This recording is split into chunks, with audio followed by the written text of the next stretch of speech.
When I first started in business, my mentor told me something I'll never forget. Your income will rarely exceed your personal philosophy. At first, I thought he meant education or talent or luck.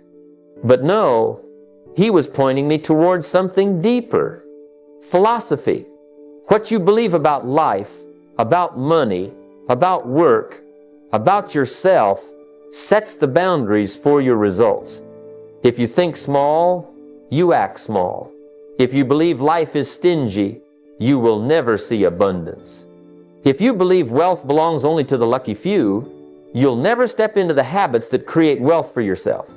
Everything begins in the mind before it ever shows up in the wallet. And here's the truth. You can change your philosophy anytime you choose. I was a young man, broke, with more month than money, until someone challenged the way I thought about wealth. I was told, you don't get paid for time, you get paid for the value you bring to time. That single idea turned the lights on in my head. From then on, I stopped waiting for wages to grow, and I started asking how I could grow. If you shift your philosophy to, I become more valuable and the marketplace will reward me, you've already taken your first step toward wealth. But philosophy alone isn't enough. Desire alone isn't enough. Every person in this room has desires. Desire for freedom, for security, for success. But here's the trap. Desire without discipline is just daydreaming. Discipline is the bridge between where you are and where you want to be. Without it, even the best philosophy never crosses over into reality. Think about it. Everybody wants to be healthier, but how many wake up early and go for the run?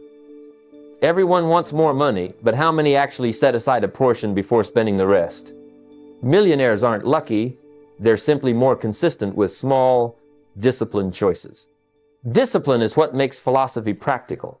For example, my philosophy told me saving was important, but discipline made me actually open the account, move the money, and not touch it. My philosophy told me learning would change my income, but discipline made me read the book when I felt tired or attend the seminar instead of wasting the weekend. That's the difference. Discipline isn't just about sacrifice, it's about alignment. It means doing today what your philosophy says will pay tomorrow. Let me give you a picture. Imagine two bridges across a canyon. On one side is desire, on the other side is wealth. Philosophy builds the design of the bridge, but discipline is what lays the bricks. Without the bricks, the design is useless. And without the design, the bricks lead nowhere. You need both. And the moment you combine the right philosophy with daily disciplines, you begin to close the gap between dream and reality. So if you want your fortune to change, start by upgrading your philosophy. Then reinforce it with discipline. It doesn't happen overnight, but it does happen over time, and time is going to pass anyway. The question is, will you let it pass with dreams or with discipline that turns those dreams into wealth? When I first began to understand the fundamentals of wealth, I discovered that it wasn't really about how much you earn.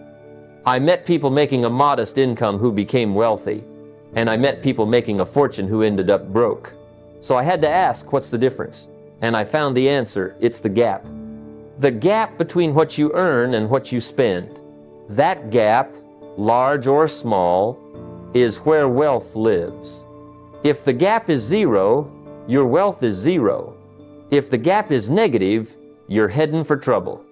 But if you expand that gap, protect it, and put it to work, you're on your way to financial independence.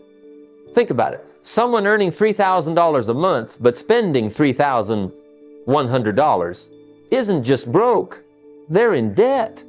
Another person earning $2,000 but spending $1,500 is wealthier because they have a $500 gap every month. That $500 becomes savings, investments, opportunities. It's not always about raising income to millionaire levels. It's about creating space between what comes in and what goes out. That's the seedbed of wealth. Now, of course, there are two ways to grow the gap. The first is to discipline expenses. Most people don't go broke buying yachts. They go broke buying little things that add up. Another coffee, another gadget, another subscription. Wealth isn't destroyed by one big purchase. It leaks away drip by drip. So the first act of mastery is to say, no, not now, to things that eat your future. When I was broke, I had to practice cutting out things I thought I needed, only to realize later they were luxuries disguised as necessities. You don't have to live like a miser, but you do have to live with discipline. The second way to expand the gap is to increase income. Because while cutting expenses is wise, there's a limit to how much you can cut. But there is no limit to how much you can earn if you build your skills, increase your value, and multiply your opportunities. That's why I always tell people, don't just focus on shrinking the outflow, focus on growing the inflow. Become more valuable, and the marketplace will reward you. Then, instead of just defending your gap with discipline, you expand it with creativity and productivity. But here's the key. Wealth is never built by chance. It's built by design. And that design requires you to consciously protect the gap. Don't let lifestyle creep eat it up. Don't let every raise become another bill. If you double your income but also double your expenses, you've gained nothing. But if you double your income and keep expenses steady, your wealth accelerates. That's the habit of the wealthy. So, remember, your wealth doesn't come from what you make, it comes from what you keep. It comes from that precious space between earning and spending. Guard it, grow it, and direct it, and one day you'll look back and realize that the small gap you managed faithfully turned into the fortune you once dreamed about. When I first started out, I believed in the idea that if I just worked harder, longer hours, I would somehow arrive at success. And while hard work is necessary, I learned a painful truth. There's only so much of you to go around. Your energy is limited, your time is limited, and if you try to build wealth by relying only on yourself, you will eventually hit a ceiling. Wealth doesn't grow simply from effort, it grows from leverage. Think of a man with a shovel. He can dig one hole at a time, and if he's strong, maybe he can dig a few more. But hand him a machine, and suddenly he can dig 100 holes before lunch. The principle hasn't changed. It's still about digging, but the tool has multiplied his capacity. That's the essence of leverage. Millionaires don't dig with shovels alone. They use machines, systems, teams, and capital to multiply the reach of their effort. Ordinary people keep working harder with the same tools, while extraordinary people ask, how can I do more with less of me? When I was building my business, I realized I couldn't be the salesperson, the accountant, the trainer, and the manager all at once. If I tried, not only would I burn out, but my growth would stall. So, I began to rely on others. I found people who were good at what I wasn't, and I let systems handle what I no longer needed to touch. That was leverage, turning my limited effort into something much larger than myself. Leverage can come in many forms. It might be a team of people who bring their skills and creativity to the table. It might be a system that organizes work so things get done without chaos. It might be technology that does in seconds what would take you hours. It might even be money itself. Capital invested wisely can earn returns while you sleep. The key is to stop asking, how can I do more? And start asking, how can more get done without me doing it all? The danger of not learning leverage is that you remain stuck in the cycle of trading time for money. That is the slow lane to wealth. But with leverage, your time becomes more valuable because an hour of your effort now produces 10 times, 50 times, or even 100 times more result. And the beautiful part? Leverage doesn't just multiply results. It creates freedom because when the systems work, when the team works, when the money works, you don't have to work all the time. You can step back and the machine keeps digging, but here's the catch. Leverage requires humility. You must admit you can't do it all. It requires trust in others, in tools, in systems. And it requires patience, because building leverage takes effort up front before it pays off. But once you've built it, the rewards are exponential. So, if you want to think like the wealthy, stop thinking in terms of how much harder you can push. Start thinking in terms of leverage. Build the machine, grow the team, put systems in place, and let money itself go to work. Because once you master leverage, you will discover that wealth isn't built by adding, it's built by multiplying. That's when ordinary effort begins producing extraordinary results. When I was young, I thought the only way to get ahead was to work more hours. If 40 hours brought in a paycheck, then surely 60 hours would bring more. And it did, but only for a time. Eventually, I discovered a sobering truth. No matter how many hours I put in, there would always be a limit, because time, my friends, is fixed. You and I both get 24 hours in a day, and if your only strategy for wealth is to trade those hours for money, you'll never escape the trap.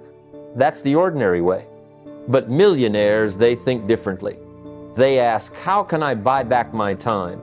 How can I build something that pays me even when I'm not working? Most people never pause to think that money can work just as hard as they do. Assets don't get tired. Businesses don't sleep. Investments don't ask for weekends off. Once I learned that truth, it changed everything. Instead of asking, how much can I earn by working more? I began to ask, how much can I earn by letting my money and systems work for me? That was the moment I stopped being just an employee of my own time and became an owner of my future. Think about it.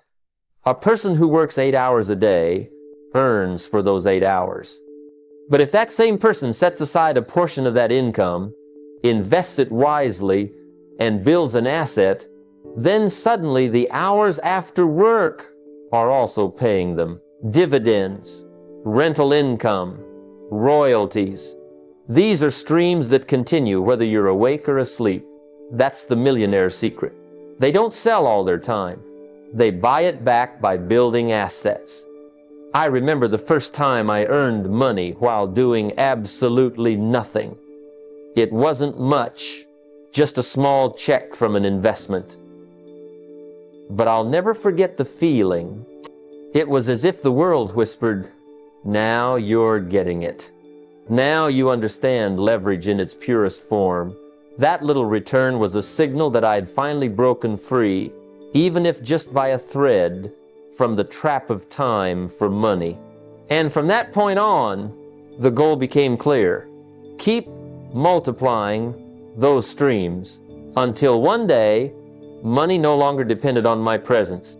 Now, don't misunderstand. Work is honorable. Hard work builds character, reputation, and the foundation of wealth. But hard work alone is not the final destination. If all you ever do is trade your time for a wage, you'll run out of hours long before you run into wealth. The wealthy respect time too much to waste it all on labor. They put it to work in smarter ways, through assets, through enterprises, through systems that never sleep. The real challenge is this. Can you make the shift in your mind? Can you decide today that while you honor your work, you will not sell every hour of your life to it? Instead, you'll use your hours to buy back future hours. You'll use your present labor to create future freedom. That shift is the dividing line between those who live paycheck to paycheck and those who step into true wealth. And once you've crossed that line, once you've felt the freedom of money working for you instead of you working only for money, you'll never look at time the same way again. Because wealth, real wealth, is not about having more money, it's about having more life. And the only way to have more life is to stop trading all of it away for a paycheck. that's when you've truly begun to buy back your time. Most people don't understand how quietly, almost invisibly, their lifestyle eats their wealth. You get a raise, and suddenly a nicer car feels justified. You start dining out more, upgrading your gadgets, and before long, the increase in income disappears as fast as it arrives. I call this lifestyle creep, and it is the silent enemy of financial freedom. It's not evil. It's natural. We all want to live better when we earn better. But the problem is that if your lifestyle expands in proportion to every raise or bonus, you never actually create wealth, you only create more bills. I learned early that the path to wealth isn't in endless consumption, it's in intentional design. That means making a conscious decision about what your life should look like, not what it feels like it should look like every time you get more money. You don't have to deny yourself pleasures, but you must cap them until your freedom date.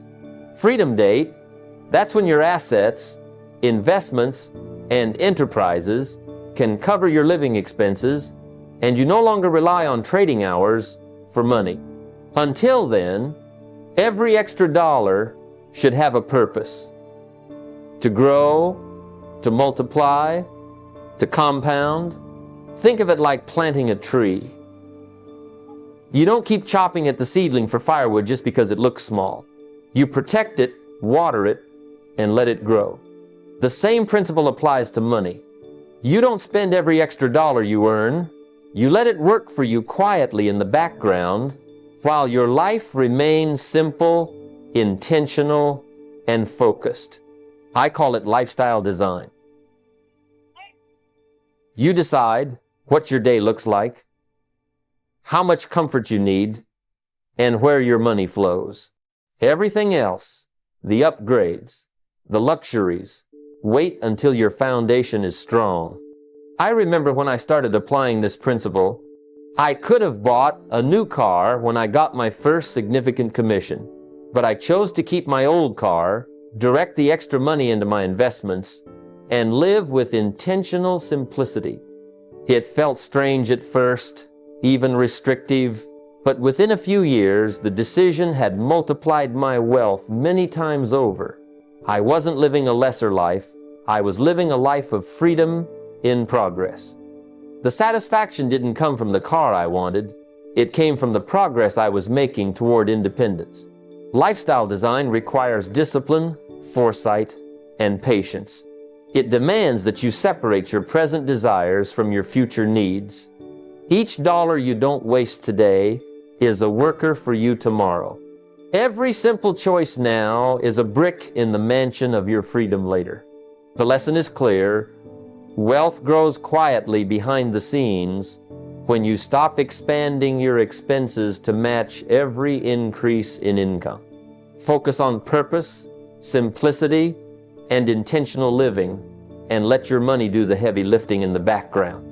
Master this principle, and you'll see how quickly the future can become brighter than the present ever seen. Wealth begins not with what you earn, but with the choices you make every day about what you let go and what you plant for tomorrow.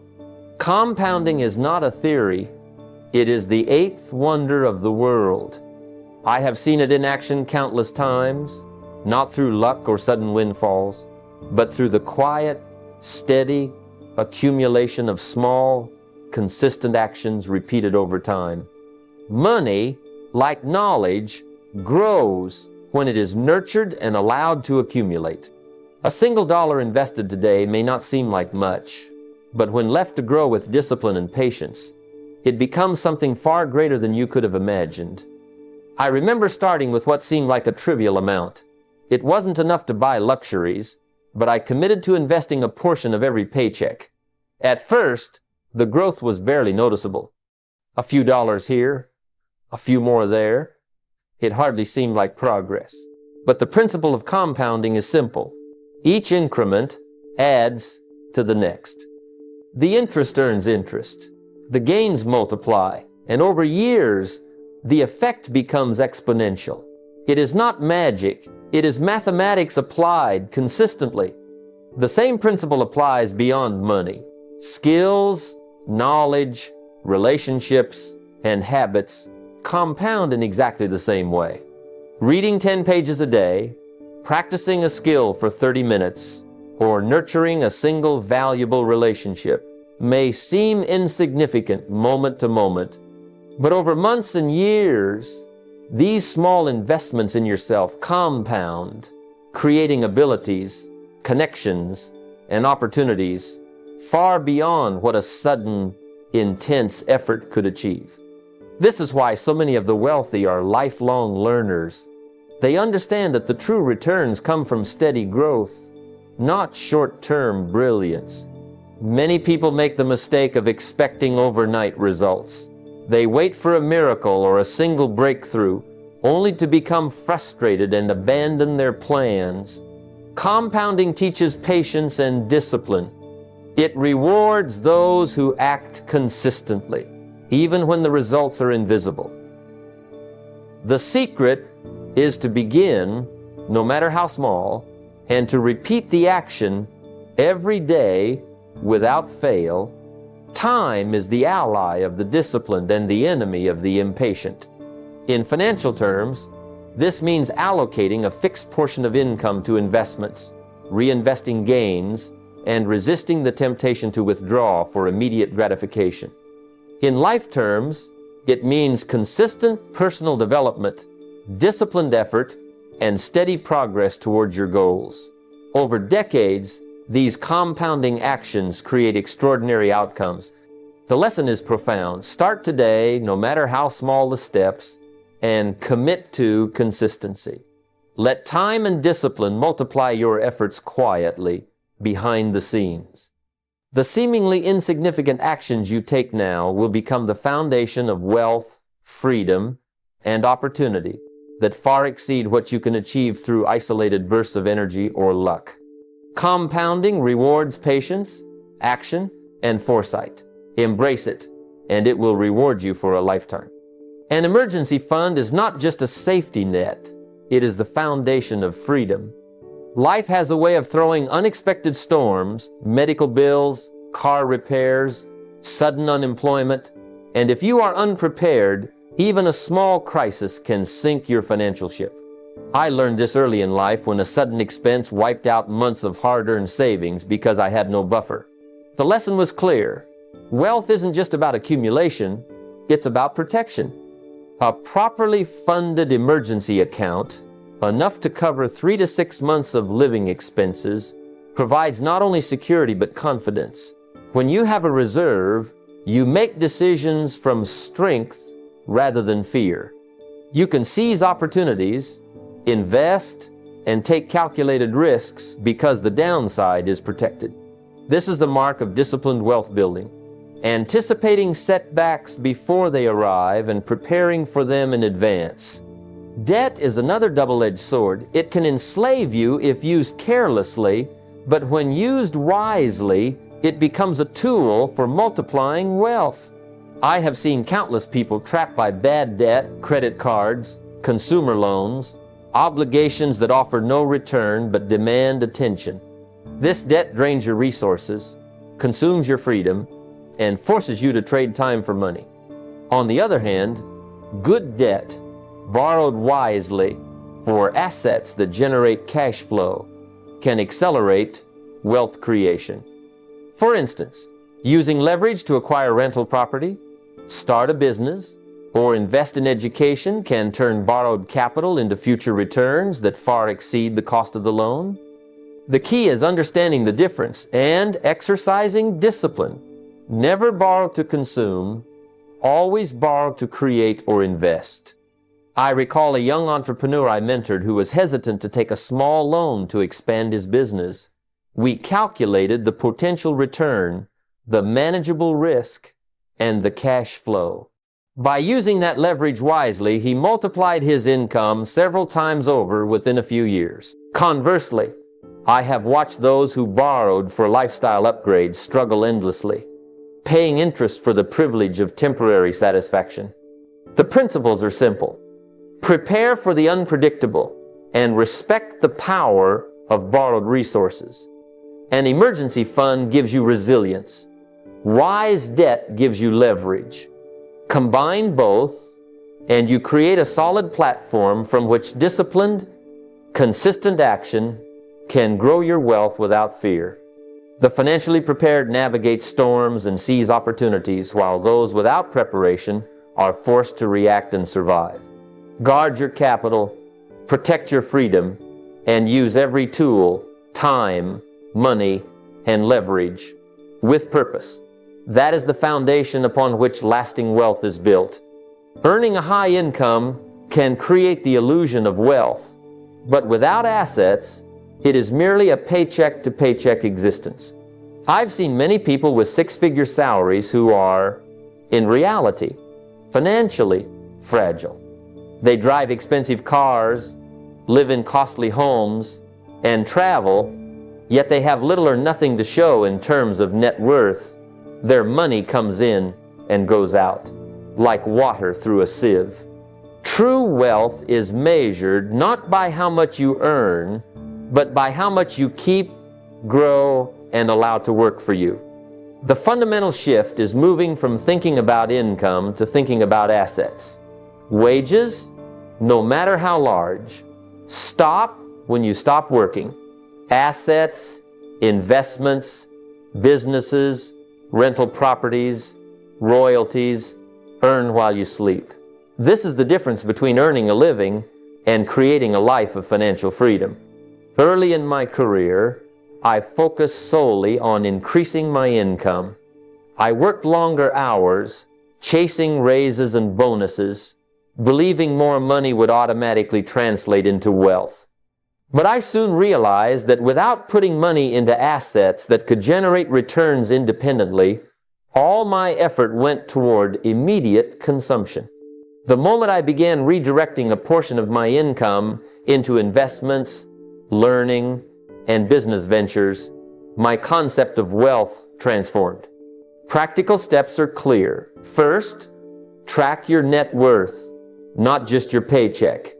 List all assets and liabilities. Ask yourself, if my income stopped today, what would I still own that produces value? Second, build a system where part of your income automatically goes to asset creation, investments, businesses, or other revenue-generating instruments. Third, resist lifestyle inflation.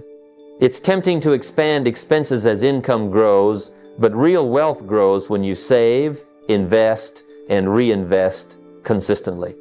I often share the story of a friend who earned a modest salary but lived frugally, investing steadily into rental properties and dividend-paying stocks. Within a decade, he had multiple income streams, a growing net worth, and true financial independence. Meanwhile, his colleague, with triple the income, was still living paycheck to paycheck. The lesson is simple yet profound. Income is a tool, not a measure of wealth. Focus on building assets that generate cash flow. Let your money work for you, and never mistake a fat paycheck for financial freedom. True wealth is the accumulation of assets, the compounding of value, and the freedom to live life on your terms. Vision is the fuel that powers discipline, and without it, even the most disciplined person can wander aimlessly. When you have a clear, compelling picture of the life you want 10 years from now, your income, net worth, lifestyle, and contribution, it becomes easier to make choices today that align with that vision. I've watched countless people sabotage their financial future simply because they lacked a vivid picture of where they were headed. Without vision, it's easy to fall into the trap of instant gratification. Buying that car, taking that vacation, or spending beyond your means, all while thinking wealth will magically appear later. I remember early in my journey, when I was struggling to climb out of a modest income, I sat down and wrote a detailed 10-year vision. I described not just numbers, but the life I wanted to create, the freedom to choose my work, the ability to give generously, the skills I would acquire, and the impact I wanted to leave, that vision became a compass. It allowed me to say no to impulses and yes to investments in myself and my future. Every dollar spent recklessly became a dollar I had to earn twice. Every hour wasted became time I could never get back. With vision, those choices became obvious. Discipline, however, does not operate in a vacuum. It must be coupled with evaluation. Life is experienced daily, but growth comes from reflection. Monthly reviews of income, expenses, net worth, and progress toward your vision transform mere effort into results. I suggest sitting down at the end of each month, not to chastise yourself for mistakes, but to measure what worked, what didn't, and what adjustments are needed. It's through evaluation that you refine your actions, redirect your energy, and accelerate progress. This combination of vision and evaluation is what separates the ordinary from the extraordinary. Vision fuels the long-term why that keeps you disciplined, while evaluation ensures that your actions are aligned with the outcomes you desire. In my experience, those who succeed financially aren't the ones who work harder on a whim. They are the ones who consistently measure progress against a compelling vision and adjust intelligently. So remember, vision creates discipline, but evaluation sustains it. Paint your 10-year picture, and then review every month your money, your time, your growth. Let these two forces, vision and evaluation, guide your decisions and transform small daily choices into monumental financial freedom. The journey to wealth is rarely about luck or sudden windfalls. It's about consistent, intentional action rooted in the right mindset. Today, we've explored principles that turn ordinary people into millionaires.